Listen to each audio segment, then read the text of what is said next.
So hello students, I am here with part 56 of our Real JEE Advanced Question Series और thanks for 1000 subscribers।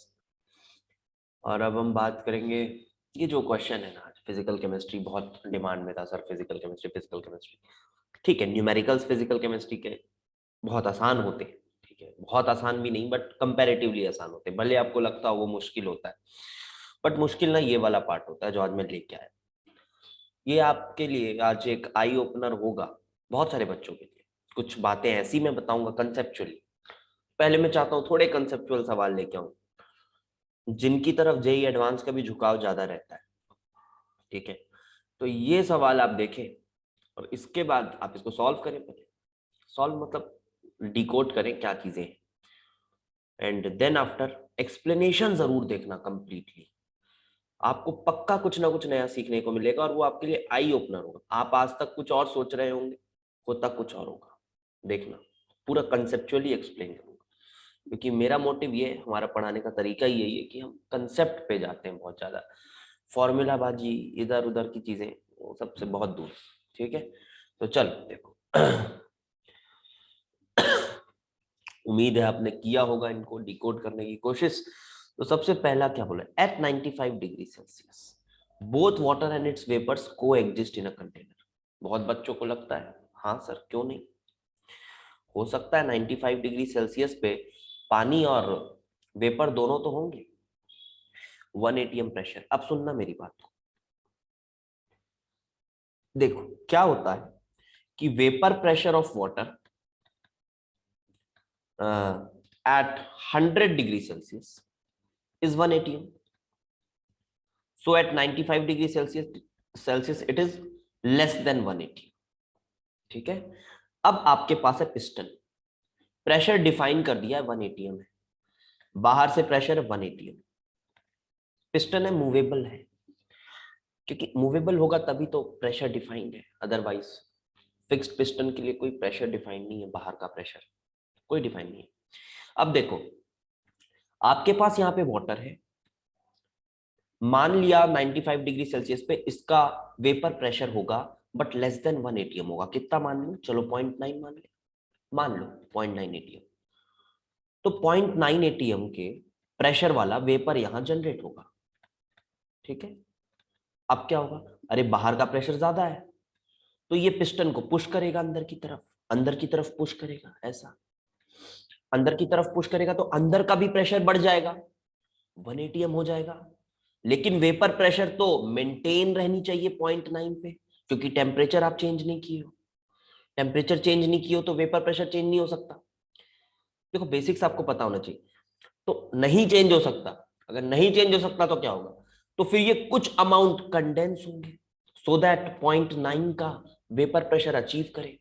तो condense होंगे फिर 0.9 हो गया, बाहर का फिर 1 एटीएम हो गया, फिर थोड़ा और कंप्रेस हो जाएगा, ऑटोमेटिकली होगा ही अपने आप, और कंप्रेस और कंप्रेस और कंप्रेस। और आप सोच सकते हो कि अल्टीमेटली जब लास्ट एक ड्रॉप बच रहा होगा वेपर वाला 0.9 एटीएम प्रेशर के साथ, तो 1 एटीएम उसको भी दबा देगा। और अल्टीमेटली एकदम आप ऐसे इमेजिन करो कि ये कुछ इस तरह से आ जाएगा।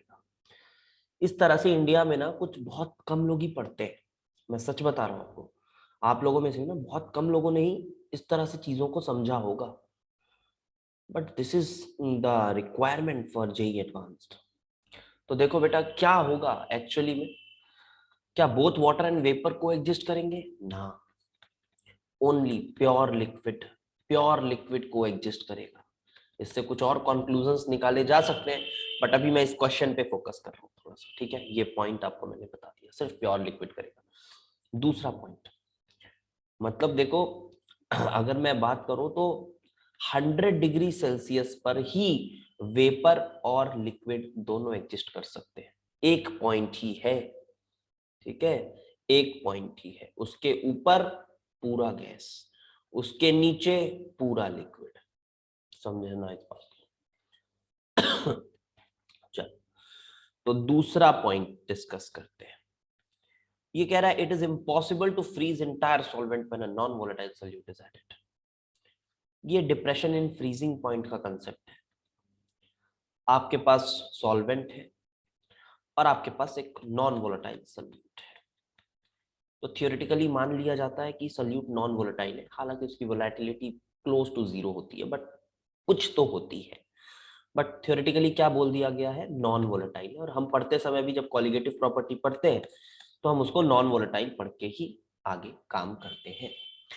तो चलो देखो तो क्या हो रहा है, आपको पता होगा डेल्टा टी एफ, ये कंपैरेटिवली आसान है बट फिर भी कुछ बच्चों को इसमें प्रॉब्लम हो सकती है। डेल्टा टी एफ इज के एफ इंटू एम, ये डिप्रेशन है फ्रीजिंग पॉइंट।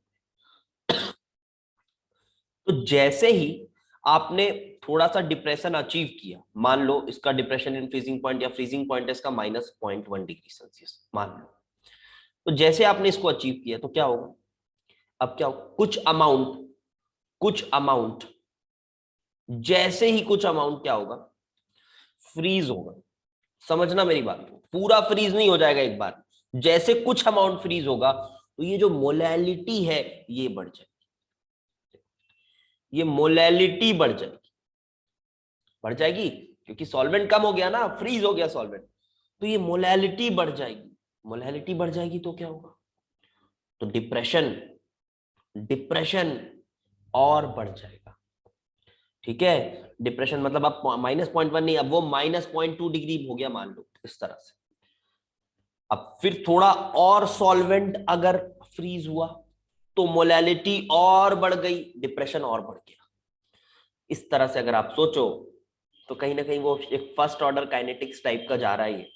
जैसे वहां भी इनफाइनाइट टाइम लगता था टू कंप्लीट द रिएक्शन, क्योंकि हर पॉइंट के बाद रिएक्शन की रेट कम होने लगती थी, वैसे यहां भी कुछ है।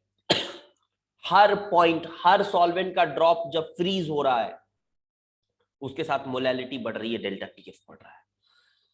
तो पूरे सॉल्वेंट को आप फ्रीज कर दें, थ्योरेटिकली ऐसा पॉसिबल नहीं है, प्रैक्टिकली हो सकता है क्योंकि जो सॉल्यूट है वो 100% नॉन वोलेटाइल नहीं है, बट इफ अगर उसको नॉन वोलेटाइल माने तो जी हाँ, this is a correct statement.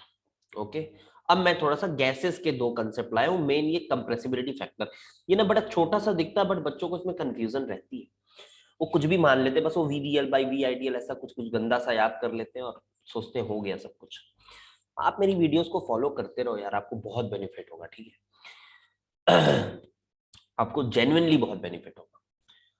चलो देखो, तो while finding compressibility factor V real upon V ideal, तो देखो कंप्रेसिबिलिटी फैक्टर है क्या, बस V real by V ideal नहीं, ध्यान रखना ये वी रियल कहां से आया और ये वी आइडियल कहां से आया। ध्यान से समझो क्या करना है, आपको लेना है कंटेनर, कंटेनर लेना है, आपने कर दिया फिक्स प्रेशर, आपने मोल्स फिक्स कर दिया, मान लो मोल्स फिक्स कर दिया, आपने प्रेशर फिक्स कर दिया कि ये प्रेशर है, बाहर से फिक्स कर दो प्रेशर, और आपने टेम्परेचर फिक्स कर दिया, और यहां असल में गैस डाली आपने, कैलकुलेट नहीं कर रहे, इसको कैलकुलेट नहीं कर रहे, असल में गैस डाली आपने, और अब ऑब्जर्व कर रहे हो कि क्या वॉल्यूम, तो वो है वीरियल। बहुत बच्चे वीरियल को क्या सोचते हैं पता है, वो वॉन्डरवॉल इक्वेशन वाला वीरियल। आपको बता दूं वॉन्डरवॉल इक्वेशन भी रिजल्ट्स के साथ मैच नहीं करता है, वो भी एक थ्योरेटिकल इक्वेशन है जो कि आइडियल गैस इक्वेशन से थोड़ा सा बेटर रिजल्ट्स देता है, बट वो रियल या एक्चुअल वैल्यूज के साथ मैच नहीं करता है। तो वो जो गैस है जो वॉन्डरवॉल इक्वेशन को फॉलो करते हैं ना, उसको एक्चुअल में रियल गैस नहीं बोलना चाहिए, वो एक्चुअल में वॉन्डरवॉल गैस बोल दो उसको, बोलने की बात है बोल दो, क्योंकि वो गैस भी रियल में एग्जिस्ट नहीं करती। बहुत बच्चों के मन में इमेज होता है ये कि van der Waals equation is real gas equation, बहुत सारी बुक्स में भी लिखा रहता है उसको रियल गैस इक्वेशन, बट वो एक अटेम्प्ट है रियल गैस इक्वेशन की तरफ पहुंचने के, एक्चुअल में वो रियल गैस इक्वेशन नहीं है। ठीक है। तो देखो V real by V ideal यहां से आया, वी रियल, उसके बाद वी आइडियल सदाबहार formula PV is equal to NRT. तो इसको जो आप निकाल रहे हो ना, इसको क्या कर रहे हो पता है, आपने एन फिक्स किया हुआ है, पी फिक्स किया हुआ है, टी फिक्स किया हुआ है, ये तीनों से आपने वी कैलकुलेट किया एनआरटी बाय पी बोल के। ये कैलकुलेट किया और ये एक्सपेरिमेंट से निकाला। यहां पे क्या पॉइंट लिखा हुआ है, V real is calculated from van der Waals equation. No my dear, it is not correct. ठीक है, इट इज नॉट करेक्ट। ये सवाल किसी बुक का नहीं है, खुद से फ्रेम किया हुआ है, कहीं भी नहीं मिलेगा। ठीक है, हाँ कुछ नोट्स, अपने नोट्स से ही कुछ इंपॉर्टेंट पॉइंट्स निकाल के, जो हम क्लासेस में अपने पढ़ाते हैं, वहां से कुछ इंपॉर्टेंट पॉइंट्स निकाल के आपको दे रहा हूं। चलो देखो बेटा, D, Z is a fixed quantity for a given gas ना। जेड ना वेरी करता है प्रेशर और टेम्परेचर के साथ। आप खुद ही देखो ना, अगर आप प्रेशर और टेम्परेचर चेंज करोगे, प्रेशर और टेम्परेचर आप चेंज करोगे, तो वी रियल और वी आइडियल में दोनों में चेंजेस आएंगे। क्या दोनों में चेंजेस एकदम बराबर रेशियो में आएंगे चेंजेस? नहीं यार, ऐसा नहीं होता। कहां से बराबर रेशियो में चेंजेस आएंगे? ये वी रियल कुछ अलग सा है, जिसके लिए कोई इक्वेशन नहीं है हमारे पास। और वी आइडियल तो चलो ठीक है, यहां से आप कैलकुलेट कर रहे हो, लेकिन अगर आप प्रेशर और टेम्परेचर चेंज करोगे, अलग प्रेशर टेम्परेचर पे उसी गैस का जेड कैलकुलेट करोगे, तो अलग वैल्यू देगी वो।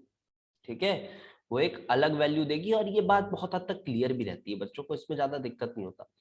आप ये जेड वर्सेस पी का ग्राफ भी पढ़ते हो ना, तो जेड वर्सेस पी का ग्राफ भी आप पढ़ते हो, तो उसमें कुछ इस तरह का वेरिएशन आता है। तो देखो, प्रेशर के साथ आप प्रेशर बढ़ा रहे हो, तो कंप्रेसिबिलिटी फैक्टर भी क्या हो रही है, देखो चेंज हो रही है ना। ये तो एक एक्सपेरिमेंटल कर्व है, काफी इंपॉर्टेंट कर्व है। आपने ideal gas real gas solution, sorry, ideal gas real gas में पढ़ा होगा। तो yes, it is not a fixed quantity. ये खैर इजी था पॉइंट, बट ये 2-3 पॉइंट्स शायद आपको कुछ सीखने को मिला होगा। आप वीडियोस को शेयर करें थोड़ा, और चैनल को सब्सक्राइब करें, और थोड़ा सा और शेयर करोगे ना, तो मैं कुछ और बहुत बेहतरीन सीरीज चीजें आपको लेके ला के दूंगा। तो मुझे भी थोड़ा सा अच्छा लगता है ना उसके बाद चीज़ों को लाने में। चलो ठीक है, तो स्टे ट्यून्ड, बहुत अच्छी अच्छी चीज़ें आपको मिलेंगी आपके जेई एडवांस तक। इवन जेई मेंस में भी इसका काफ़ी काम है, ये जो बताया आज। ठीक है, ओके।